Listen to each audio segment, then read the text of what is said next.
If you never wrote a project charter as a project manager, it might seem overwhelming, and unfortunately the templates that you can get on the internet are so generic that they don't make sense. If you are new to this channel, here you can learn all aspects of project management that work in the real world. It's the right place for new and experienced project managers. In this video you learn exactly how to write a project charter in less than an hour. And watch until the end because I'll share some practical tips about project charters that I learned throughout my experience. So in my case I had a Zoom meeting with my new clients last time and I didn't waste time. Instead, I combined our introduction with collecting required information. The full video of our conversation is in the description. It's all about how to start a project and how to ask the right questions. Worth watching after you finish this video.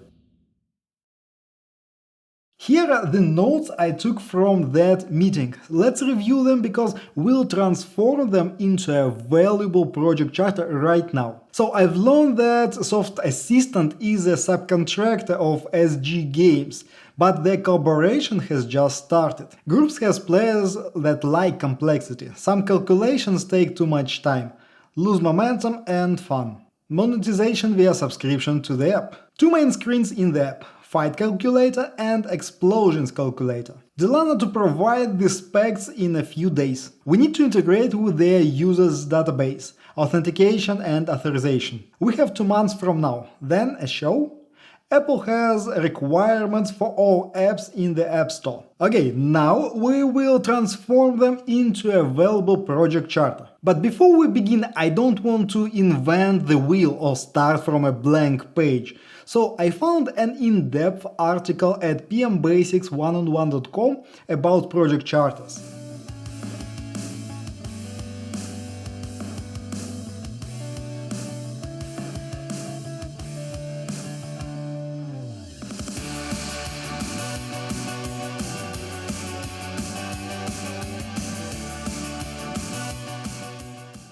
And as many project managers do, I took a template from the internet.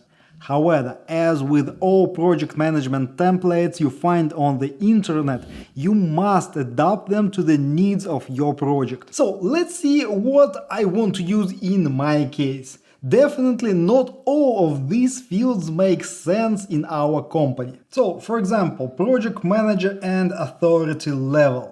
It's an internal thing for our organization. By default, PMs should get approval from the project owners on all critical moments, so it's more like a collaboration. Now, resources pre-assigned. It's just me for now, so it doesn't make any sense. So I'll just put my name in the stakeholder sections instead. Okay, these sections looks good. Now let's review the measured project objectives. This one is tricky. Usually it's a must-have section. In fact, we could put something like publish the first version of the application into App Store by the end of March. But from a business perspective, I don't want to narrow down our partnership to such a small result. It's just business understanding and gut feeling. It has nothing to do with theoretical project management. It's just the way I feel about our current project and collaboration with our partners. So I'll not include it, but I'll use this phrase in my communication with Delana, our project owner. Okay, project approval requirements, well, it's just not applicable in our company. And project sponsor authorizing this project, again, we will not sign the project charter, so it's not appropriate as well. So that's the final charter template that we will use. Project title, descriptions, business case, stakeholders, stakeholder requirements, product description, deliverables, constraints, assumptions, high-level project risks. Okay, let's put a writer's hat on and get started. The project title will be Groups Calculator, and we'll use GCal in Jira as the abbreviation. That's all we need in this section. Moving on to the description. Delana mentioned several times that they did market research, so we'll start with that. So, Soft Assistant performed research on groups users. players. A considerable segment uses lots of additional rules the system provides. However, it slows down the game and people lose the fun. Soft Assistant believes that we can address this problem by creating an assistant application in iOS that will help with complicated calculations. Okay, I want to add boundaries to the project, that's why I want to mention this paragraph. Only the first version of this application is within the scope of this project. Therefore, it will be limited to the features mentioned in this charter. That paragraph is critical to avoid unexpected additional features in the middle of a project. Let's move on to the business case, and actually business case is too strong of a term for such a small project. It implies a lot of research and analysis. I don't want to confuse people, so I'll use a generic business need here. So our goal is to support the hardcore and loyal segment of our players. It will also be a good PR activity to show we listen to our people. At the same time, the subscription-based product should potentially become our new income stream in the future. Okay, people with the real business education must be crying out loud now. In theory, someone should have done all this analysis and written out the business case with proper calculations even before starting a project. But again, this someone is not a project manager. But we're doing project management here, and our goal is to make this project manageable for our future activities. And keep in mind that it's the real world, so you'll deal with different peoples and they will have different skill sets. So don't expect that all of them are MBAs and they do the projects by the book. Okay, let's move to stakeholder requirements. Here we'll outline the boundaries of the project scope. We will have the following features within the scope of this project. One screen with a calculator that will facilitate the computation of combat metrics. One screen that will calculate the effect of in-game explosions.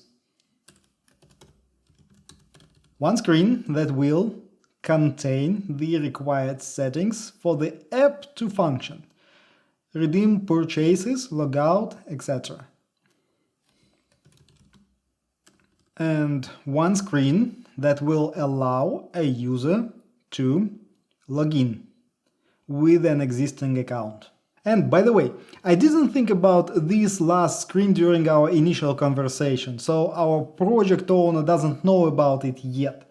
But it's an additional scope, and it's great that we identified it early in the project. Last but not least, we need to mention the following: integration with a user database to authenticate users.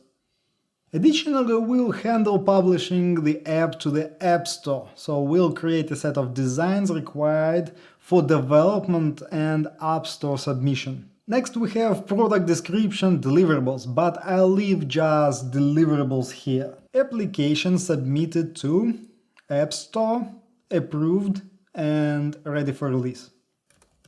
Set of UI UX designs. Okay, these are the main external deliverables. Of course, there will be many interim deliverables when we decompose the project, but let's move on to the constraints for now. So we have two constraints. First, the contract limits our team's composition, and Delana set a deadline of 2 months. We must capture it here, so I'll write the following. We have no business analyst on the team. We have 2 developers on the team. The project deadline is the end of March. Specific date TBD. Okay, giving it a second thought, I want to add a bit of explanation to the first point about business analyst. It will slow down our requirements identification process.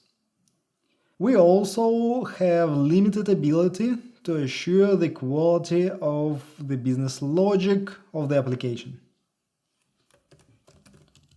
Now let's fill out the assumption section. Okay, first of all, we assume that Soft Assistant will provide full specification for the business logic, let's say by January 14th. Second, we assume that the current team composition will allow the implementation of the project scope by the deadline. We can verify this assumption by analyzing the business requirements. Third, we assume that Soft Assistant will perform the business validation. This last assumption is required because we as a vendor don't have in-depth understanding of all the group's rules, so we cannot validate that the requirements were correct. Again, think about it. We can implement the requirements as stated in the specification, but we cannot validate that specification was correct in the first place. Next, we have high-level project risks. Now that I'm thinking about risks, it makes more sense to move this paragraph from assumptions to the high-level project risks. So, a lack of business analyst may slow down our requirements identification process. Again, because we don't know how good the specifications from Delana will be, and maybe they are perfect. Okay, let's also add a lack of business analyst may limit our ability to ensure quality of the business logic of the application. Also, there is a risk that the project is not feasible within the constraints of scope and resources. Okay, that's all the risks I want to put into the project charter. Again, it's a high-level document, we don't put everything here. Now let's get back to the stakeholders section. So, project manager Dmytro Nizhebetsky, project owner and product manager Delana, and I'll mention Apple as a critical source of requirements and approval process. But the work is not finished yet, so first of all I'll check grammar with Grammarly. It will also help me to make it more readable. Then I'll read the whole thing again and maybe massage the wording a bit. After that, I will leave it to be for an hour or two. But I'll read it again when I get back with a fresh eye. You'll often notice some nonsense or unclear moments that you can rewrite in a better way. Now the question is, can you write a project charter just like me right now? On the surface it looks easy, but I have lots of practice. But I follow very specific rules that help me, that I learned in the real world. As I promised, let me share some practical tips that will help you writing your first project chart. First of all, don't think about project charter as a hard contract. Instead, it's a soft agreement. The goal of the document is to create a shared vision of the project as you see it at this point of time. Second, you can adjust the project charter while you plan the project and identify more details. Third, you need to use simple language. Ideally, you want to write it as you write it for second-grade pupils. Simple and little to no technical terminology. Okay, I know it might be challenging, but you want all project stakeholders to understand it, even people without technical skills. Fourth, the project charter should be short. No one will ever read 20 pages of text. Keep in mind that you can use links to other documents here. Fifth, you don't write a project charter out of the blue. Instead, you need to collect information from stakeholders. And then you may meet and review the draft that you wrote together. Sixth, don't use a template as is. There is no such thing as universal template. You should always adapt it to the needs of your project and your company. But here's what's even more important. You need to understand how to use this project charter in the future. So here's my project management tutorial. It will explain you the whole process, how the information goes from project charter to the requirements and then to the project scope. Watch it next. And don't forget to hit the like button right now. Other videos of this series where I explain all aspects of project management are in this playlist. Thanks for watching, see you next time.